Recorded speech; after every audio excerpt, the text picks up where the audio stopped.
존 파이퍼와 떠나는 칼빈주의 여행 4장 불가항력적 은혜. 제가 지금 칼빈주의 5대 교리의 전통적인 튤립의 순서를 살짝 바꾸고 있음을 눈치채셨을지도 모르겠네요. 여기서 알파벳 I는 불가항력적 은혜를 상징하고 대개의 경우 네 번째로 언급됩니다. 저는 이것을 전적 타락을 상징하는 알파벳 T 다음에 두 번째로 다루고자 합니다. 그 이유는 대부분의 그리스도인에게는 거부할 수 없는 은혜에 대한 개인적인 경험이 나름대로 있기 때문입니다. 그들이 그러한 경험을 불가항력적 은혜로 부르진 않더라도 말입니다. 거부할 수 없는 은혜의 실제에 대한 그러한 소중한 경험은 이 책에서 다루고자 하는 칼빈주의 5대 교리에 대한 이해를 보다 수월하게 해줄 수 있습니다. 이는 결과적으로 칼빈주의의 나머지 교리에 대해서도 그것을 성경적 진리로 받아들이도록 돕는 측면이 있습니다. 조금 더 구체적으로 말하면 저는 회심 경험에 대해 이야기할 때 그것이 마치 자기 자신 덕에 일어난 것처럼 이야기하는 그리스도인은 거의 본 적이 없습니다. 그리스도인의 마음 깊은 곳에 자리한 하나님의 은혜는 그것을 경험하는 이로 하여금 그동안 일어난 모든 일로 인하여 하나님께 영광을 돌리게 만드는 무언가가 있습니다. 예를 들어 이런 질문을 던질 수 있습니다. 마지막 심판 때 주님께서 내 친구들은 복음을 듣고도 나를 믿지 않았는데 너는 어찌하여 복음을 듣고서 나를 믿게 되었느냐? 라고 물으신다면 당신은 어떻게 대답하겠습니까? 만일 그런 질문을 받는다면 사실 제가 그 친구들보다 더 지혜롭기 때문입니다. 또는 사실 제가 사리 판단이 더 정확하기 때문입니다. 또는 제가 더 영적이기 때문입니다. 또는 제가 더 많은 훈련을 받았기 때문입니다. 또는 제가 더 겸손한 사람이기 때문이지요. 라고 대답할 사람은 아무도 없을 것입니다. 우리 같은 대부분의 그리스도인들은 본능적으로 하나님의 은혜에 감사와 영광을 올려드려야 한다는 것을 강력하게 느낍니다. 나의 나된 것은 오직 하나님의 은혜입니다. 다른 말로 하면 우리는 내가 회심하여 하나님을 믿게 된 결정적인 원인이 하나님의 은혜 때문임을 직관적으로 알고 있다는 것입니다. 이것이 바로 우리가 여기서 살펴보고자 하는 거부할 수 없는 은혜 또는 불가항력적 은혜입니다. 불가항력적 은혜의 교리는 우리가 성령의 모든 영향력과 감화에 결코 저항하지 못한다는 의미는 아닙니다. 오히려 우리는 변함없이 저항하고 또 저항합니다. 하지만 성령님은 언제든 그분이 원하시면 우리의 그 모든 저항과 완고함을 극복해내시며 결국엔 그분의 은혜를 거부할 수 없도록 만드신다는 의미입니다. 사도행전 7장 51절에서 스데반은 유대교 지도자들에게 이같이 증거합니다. 목이 곧고 마음과 귀에 할례를 받지 못한 사람들아, 너희도 너희 조상과 같이 항상 성령을 거스르는도다. 사도 바울은 하나님의 성령을 근심하게 하거나 소멸하지 말 것을 우리에게 경고합니다. 하나님은 많은 권명과 설득을 하시지만 목이 곧은 우리는 한결같이 거부합니다. 실제로 구약의 이스라엘 역사 전체가 하나님의 계명과 약속에 대한 인간의 완고한 저항과 거부를 압축해 놓은 한편의 이야기라 할 수 있습니다. 포도원 주인과 악한 농부들의 비유가 이를 잘 보여줍니다. 그러나 이러한 인간의 저항이 하나님의 주권과 모순되는 것은 아닙니다. 하나님은 인간의 저항을 허용하시고 언제든 원하시는 때에 그것을 극복하십니다. 불가항력적 은혜 교리는 주권자이신 하나님께서 언제든 원하시면 인간의 모든 저항을 이겨내신다는 것을 의미합니다. 땅의 모든 사람들을 없는 것 같이 여기시며 하늘의 군대에게든지 땅의 사람에게든지 그는 자기 뜻대로 행하시나니 그의 손을 금하든지 혹시 이르기를 내가 무엇을 하느냐고 할 자가 아무도 없도다. 다니엘 4장 35절. 오직 우리 하나님은 하늘에 계셔서 원하시는 모든 것을 행하셨나이다. 시편 115편 3절. 하나님께서 자신의 주권적인 뜻을 이루고자 결심하실 때는 아무도 그분의 뜻을 거역하거나 막을 수 없습니다. 주께서는 못하실 일이 없사오며 무슨 계획이든지 못 이루실 것이 없는 줄 아오니. 욥기 42장 2절. 로마서 9장 14절에서 18절에서 바울은 바로 그러한 사실을 가르치면서 응당 예상되는 반박 질문을 제기합니다. 그러면 하나님이 어찌하여 허물하시느냐? 누가 그 뜻을 대적하느냐? 로마서 9장 18절. 그리고 바울이 답변합니다. 이 사람이 내가 누구에게 감히 하나님께 반문하느냐? 지음을 받은 물건이 지은 자에게 어찌 나를 이같이 만들었느냐 말하겠느냐? 토기장이가 진흙 한 덩어리로 하나는 귀 쓸 그릇을, 하나는 천이 쓸 그릇을 만들 권한이 없느냐? 로마서 9장 20절에서 21절. 더 구체적으로 말하면 불가항력적 은혜란 우리 마음의 불순종을 극복하고 우리를 그리스도 안에서 믿음으로 이끄시어 우리로 하여금 구원을 얻게 하시는 하나님의 주권적 역사를 의미합니다. 만일 앞장에서 살펴본 대로 전적 타락의 교리가 정말로 사실이라면 하나님의 불가항력적 은혜의 실제가 없이는 우리의 어떠한 구원도 불가능할 수밖에 없을 것입니다. 만일 우리가 우리 죄 가운데 영적으로 이미 죽어있는 자들이라면, 그리고 불순종하는 본성에 따라 우리에게는 하나님께 순종할 능력이 없다면, 하나님께서 친히 우리의 저항을 정복하시지 않는 한 우리 스스로는 절대로 그리스도를 믿을 수 없습니다. 이렇게 반문하는 사람도 있겠지요. 예, 맞습니다.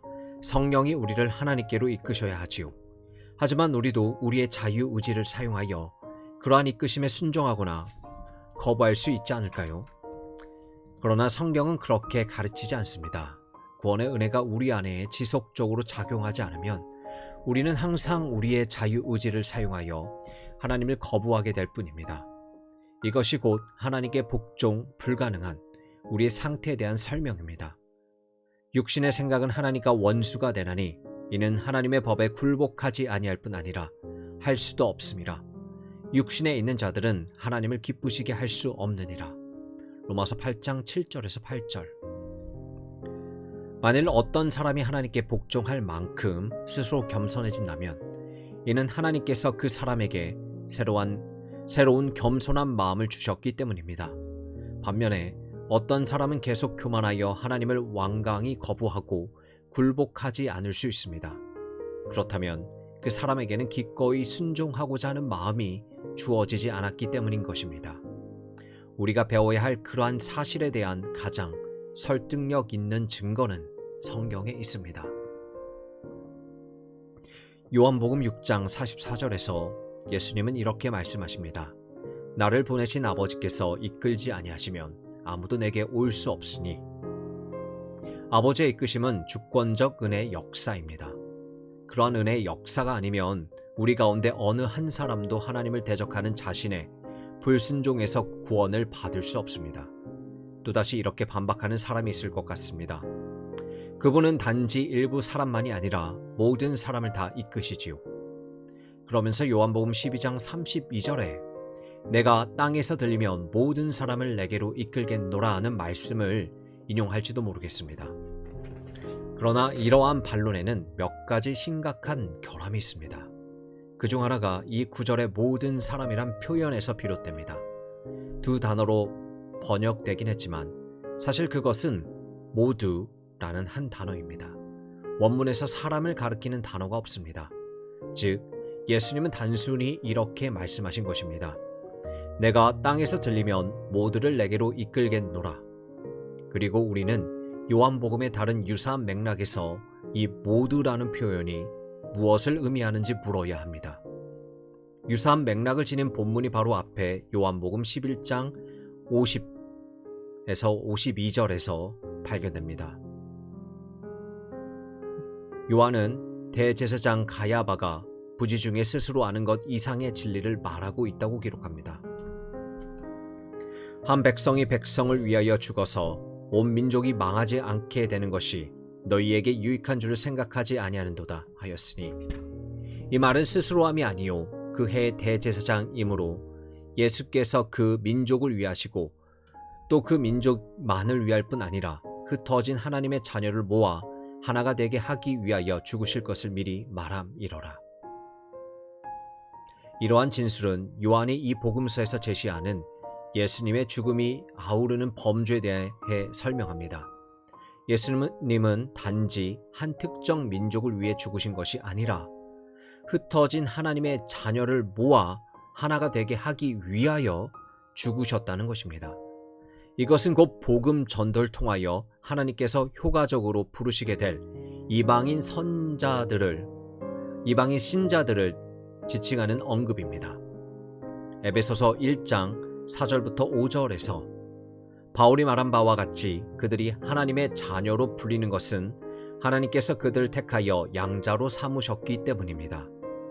만일 이 본문이 하나의 좋은 비교가 될 수 있다면 요한복음 12장 32절에 모든 사람은 결국 모든 인간을 가리키는 것이 아니라 하나님의 모든 자녀를 가리키는 것이 됩니다.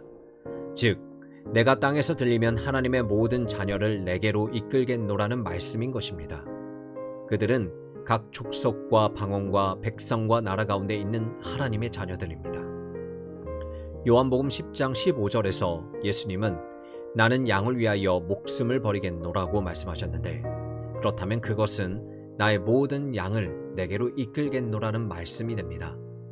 요한복음 10장 27절도 내 양은 내 음성을 들으며 나는 그들을 알며 그들은 나를 따르느니라 는 말씀을 기록합니다.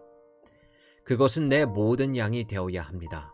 또한 요한복음 18장 37절에서 주님이 무릇 진리에 속한 자는 내 음성을 듣느니라고 말씀하셨는데, 그것은 진리에 속한 모든 자를 내게로 이끌겠노라는 말씀이 되어야 합니다.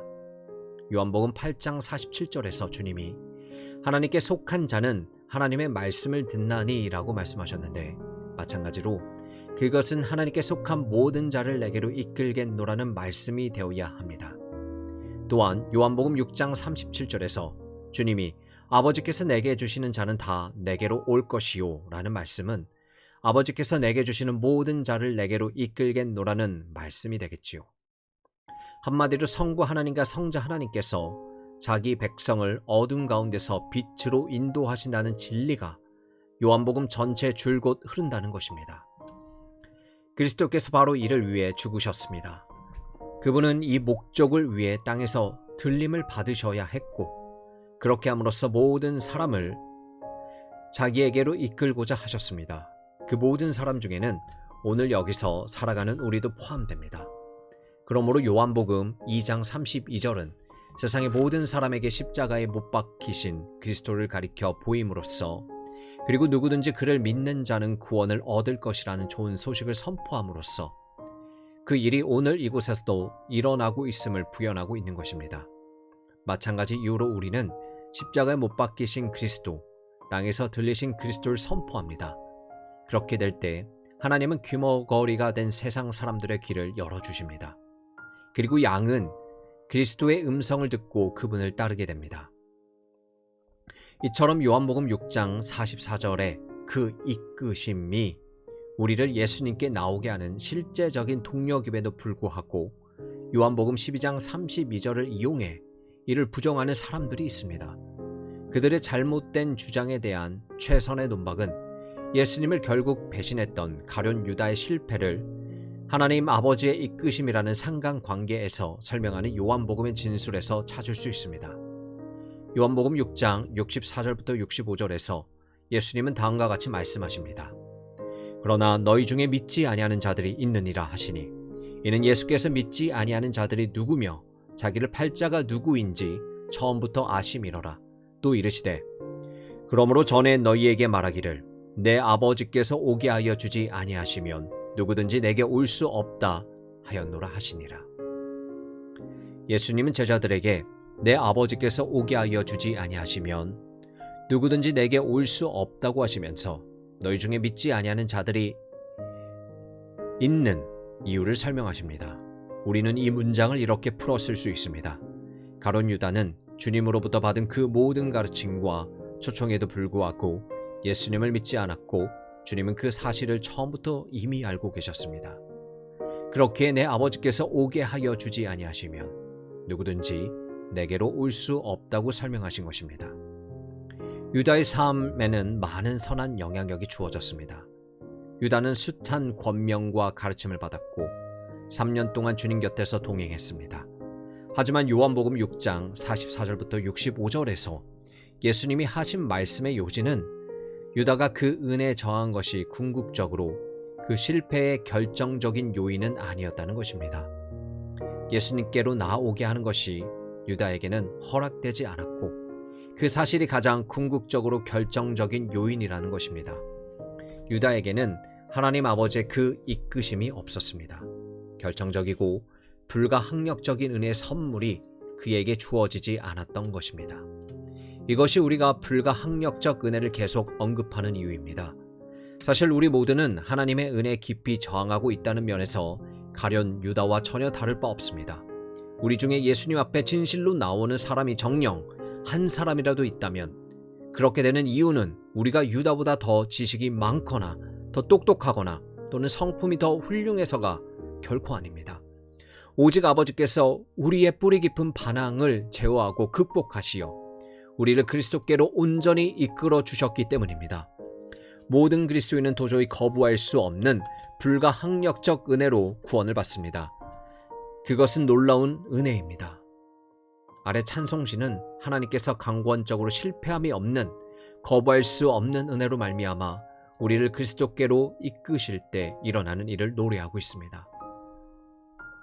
오랜 세월 어둠에 갇혀 죄의 본성에 묶였던 내 영혼, 주께서 생명의 빛 비추사 나를 깨우고 감옥을 밝히시니 사슬이 풀리고 내 마음이 해방되네. 나 이제 일어나 앞으로 나아가 주를 따르네. 이제 사도 바울이 회개를 하나님이 주시는 하나님의 선물로 묘사하는 대목을 살펴보고자 합니다. 디모데후서 2장 24절에서 25절. 바울은 이렇게 말합니다. 주의 종은 마땅히 다투지 아니하고 모든 사람에 대하여 온유하며 가르치기를, 잘하며 참으며 거역하는 자를 온유함으로 훈계할지니 혹 하나님이 그들에게 회개함을 주사 진리를 알게 하실까 하며. 하나님 아버지의 허락하심이 아니면 아무도 예수님께로 나올 수 없다는 요한복음 6장 65절의 말씀처럼 여기서 바울은 회개를 하나님의 허락하심 아래 주어지는 것이라고 말하고 있습니다. 혹 하나님이 그들에게 회개함을 주사, 여기서 주목할 사실은 바울은 구원만 하나님이 주시는 선물이라고 말하지 않는다는 것입니다. 바울은 구원에 필요한 요건인 회개도 하나님이 주시는 선물이라고 말하고 있습니다. 어떤 사람이 여러분 회개하고 그리스도께 나오십시오 라고 호소하는 설교를 들었다고 합시다. 그에게는 그러한 초청에 거부할 수 없는 선택권이 있습니다. 그는 초청을 거부하며 불순종의 길을 택할 수 있습니다. 그러면서 아니요, 저는 회개할 마음이 없습니다 라고 말할 테지요.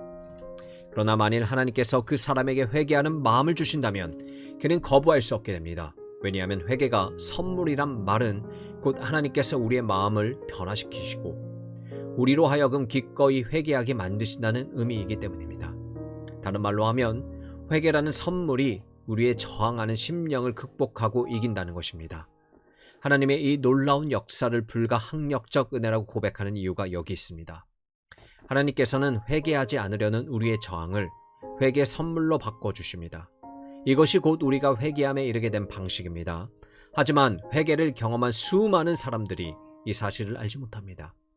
그들은 자신이 회심에 이르게 된 과정에 대한 바른 가르침을 듣지 못했습니다. 그런 사람들은 신자가 된 후에도 예배와 사랑 안에서 성장해 가는데 어려움을 겪습니다. 어쩌면 여러분도 그 중에 하나일지 모릅니다. 그렇다고 하더라도 실망하실 필요는 없습니다. 이제라도 디모데후서 2장 25절을 알게 되었으니 충분히 기뻐할 일이지요. 그러므로 할 수만 있다면 여러분의 마음에 감사가 넘치게 하십시오. 여러분의 회개가 얼마나 놀라운 것인지 그 기적과 같은 선물을 새롭게 발견했다는 사실에 감격하십시오. 회개는 우리에게 아무 조건 없이 값없이 베풀어지는 은혜의 선물입니다. 이는 여러분 자신이 지금까지 스스로에 대해 여겨온 것보다 훨씬 더 특별한 존재로 하나님께서 여러분을 사랑하신다는 의미입니다. 그렇더라도 불가항력적 은혜란 하나님께서 우리의 의지와는 상반되게 우리를 강제하여 억지로 회개하게 하거나 또는 믿게 하거나 또는 예수님을 따르게 하는 것을 의미할 수는 없습니다.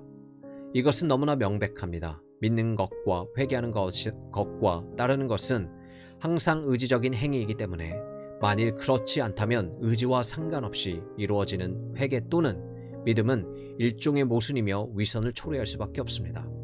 불가항력적 은혜는 억지로 또는 마지못해 따르는 사람을 하나님의 나라에 끌고 가는 강제력이 아닙니다. 오히려 그 은혜는 내키지 않던 사람을 자발적으로 사람으로 변화시키는 능력입니다. 그것은 낚시 바늘이나 쇠사슬처럼 외부에서 사정없이 당기는 힘이 아니라 마치 새로운 목마름, 배고픔, 강렬한 욕구처럼 내부에서 솟구치는 힘입니다. 그러므로 불가항력적 은혜는 결국에는 우리 자신에게 가장 합리적이고 최고로 유익한 것을 추구하도록 권유하시는 말씀인 설교 가운데서 조화를 이루게 됩니다. 하나님은 말씀 사역을 통하여 사람들의 마음속에서 그분의 초자연적인 역사를 이루십니다. 그렇게 시작된 마음의 변화가 회개와 믿음으로 이어지게 되는 것입니다. 바울은 고린도전서 1장 23절부터 24절에서 이렇게 말합니다. 우리는 십자가에 못 박힌 그리스도를 전하니 유다인에게는 거리끼는 것이요 이방인에게는 미련한 것이로되 오직 부르심을 받은 자들에게는 유대인이나 헬라인이나 그리스도는 하나님의 능력이요 하나님의 지혜니라. 이 본문에는 두 종류의 부르심이 함의되어 있습니다. 함께 살펴보겠습니다. 첫째로 바울의 복음 전도는 모든 사람을 대상으로 하고 있습니다. 유대인과 헬라인 모두 그의 복음을 들을 수 있습니다. 이것은 복음의 일반적 부르심입니다. 이 부르심은 모든 사람에게 공평하게 차별 없이 구원을 제시합니다. 누구든 십자가에 못 박힌 그리스도를 믿는 사람은 그분을 자신의 구세주로 받아들일 수 있습니다.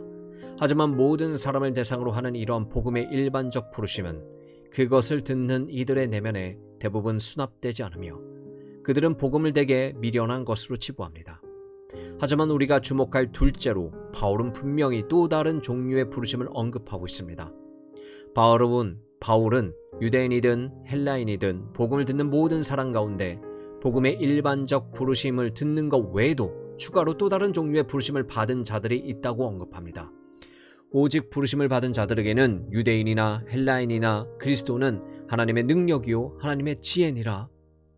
달리 말하면 이 사람들은 더 이상 그리스도의 십자가 복음을 말도 안 되는 미련한 것으로 듣지 않으며 오히려 십자가를 하나님의 지혜와 능력으로 확신하게 되는 그런 방식으로 부르심을 받는다는 것입니다. 그들의 마음에서 무엇인가 일어났습니다. 예수 그리스도를 바라보는 그들의 시선이 달라졌습니다. 이것을 우리는 구원으로 이끄시는 하나님의 효과적 부르심이라고 말합니다. 이것은 마치 예수님이 나사로를 무덤 밖으로 불러내셨을 때의 그 부르심과 같습니다. 예수님은 큰 소리로 부르셨습니다. 나사로야 나오너라. 그러자 죽어있던 사람이 무덤 밖으로 걸어 나왔습니다. 이러한 부르심은 그 부르심에 담긴 내용을 실제로 창조해내는 능력이 있습니다. 만일 그 부르심이 살아나라는 음성이라면 실제로 생명을 살리는 일이 일어날 것입니다. 만일 그 부르심이 회개하라는 외침이라면 실제로 그 부르심을 들은 자에게는 회개를 이끌어낼 것입니다.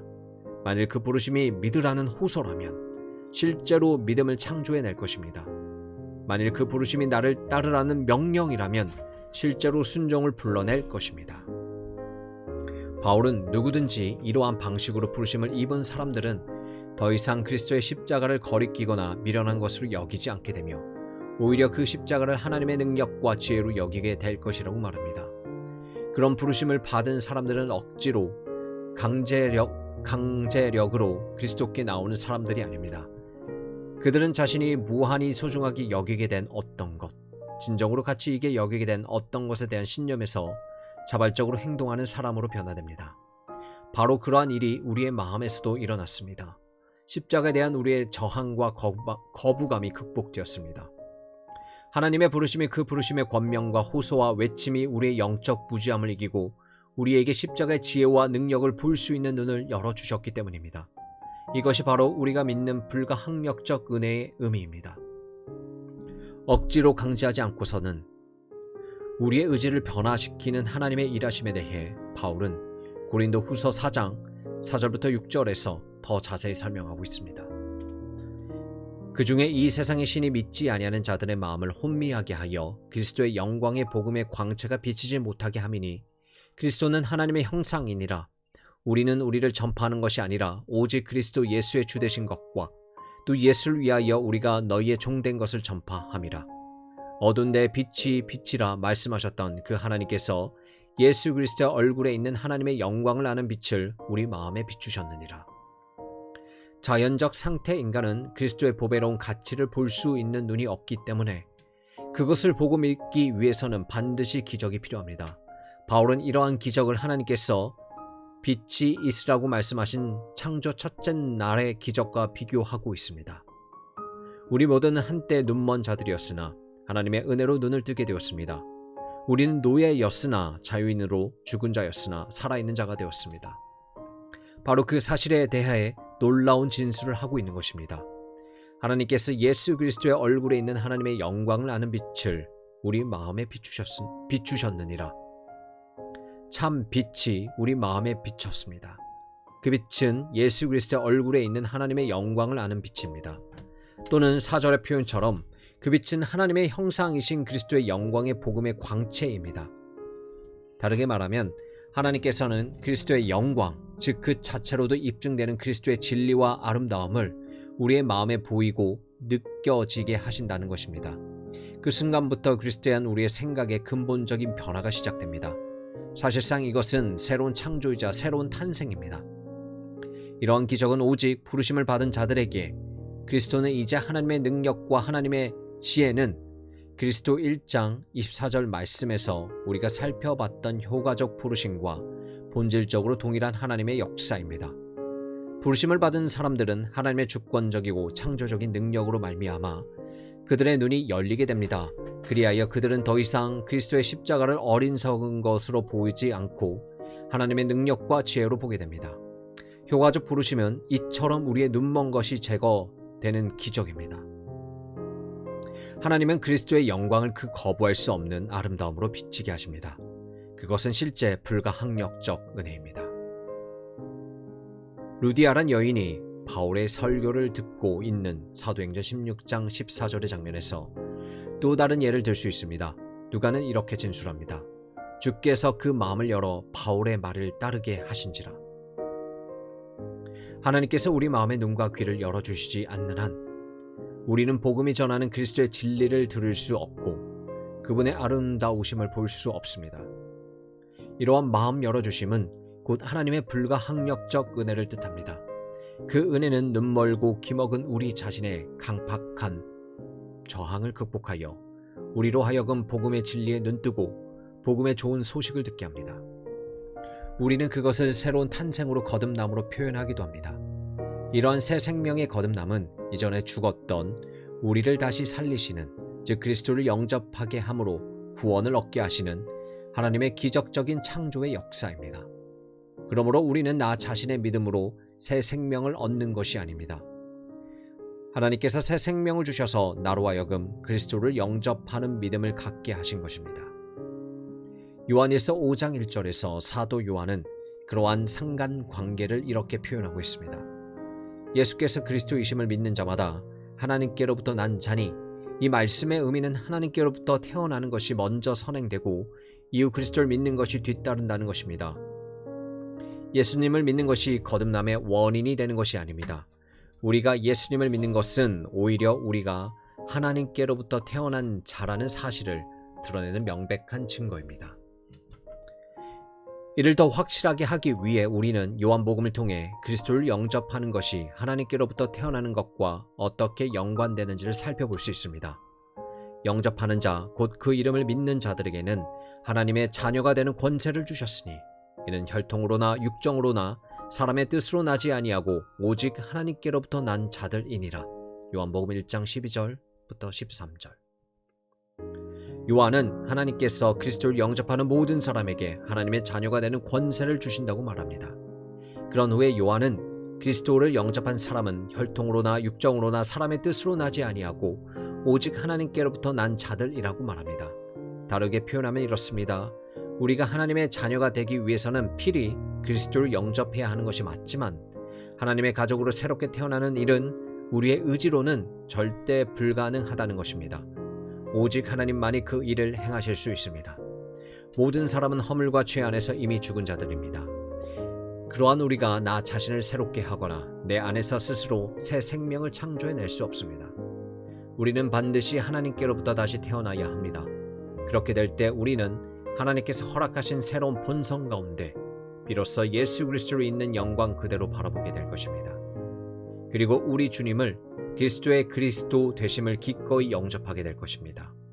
이 두 가지 사건은 매우 밀접하게 연결되어 있기 때문에 우리의 실제 경험 속에서는 그들의 구분이 거의 불가능할 정도입니다. 하나님께서 우리를 새롭게 태어나게 하시고 새로 태어난 어린 생명이 갖는 어렴풋한 첫 번째 인식이 바로 믿음인 셈입니다. 그러므로 우리의 새로운 탄생은 하나님께서 주권적으로 행하시는 하나님의 창조적 사건이기 때문에 결국 그것은 하나님의 불가항력적 은혜의 결과이라고 할 수 있습니다. 그리스도를 믿는 우리는 사람의 뜻으로 나지 아니하고 오직 하나님께로부터 난 자입니다.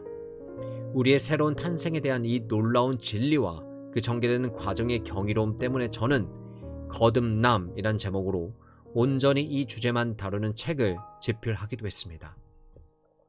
불가항력적 은혜의 경이로움 속으로 더 깊이 들어가길 원하는 분들에게는 또 다른 유익한 참고가 될 것입니다. 우리는 대부분의 그리스도인들이 하나님의 은혜가 자신들의 회심 경험에서 결정적인 요인이었음을 직관적으로 인식한다는 진술로 이번 장을 시작했습니다.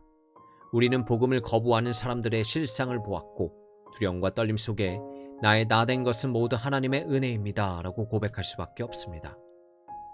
이번 장을 마무리하는 시점에서 이제 모든 것이 하나님의 은혜였다는 사실에 대한 인식이 여러분에게 조금 더 분명해졌기를 소망합니다. 하나님께서는 정말로 우리의 모든 저항과 거부를 극복하셨습니다. 하나님께서는 정말로 우리를 그분 자신께로 이끄셨습니다. 그분은 정말로 우리에게 회개를 선물로 허락하셨습니다. 그분은 정말로 우리를 거듭나게 하셨고 그래서 우리는 그리스도를 영접할 수 있었습니다. 하나님께서는 정말로 우리의 마음에 그리스도의 영광의 빛을 비추셨습니다. 그분은 정말로 우리를 마치 나사로처럼 죽음에서 생명으로 부르셨습니다. 그렇다면 모든 참된 그리스도인은 그들이 이 모든 사실을 배우기 전에 하나님의 은혜에 의해 예수님께로 이끌린 것임을 이미 본능적으로 알고 있다고 해도 결코 놀랍지 않을 것입니다.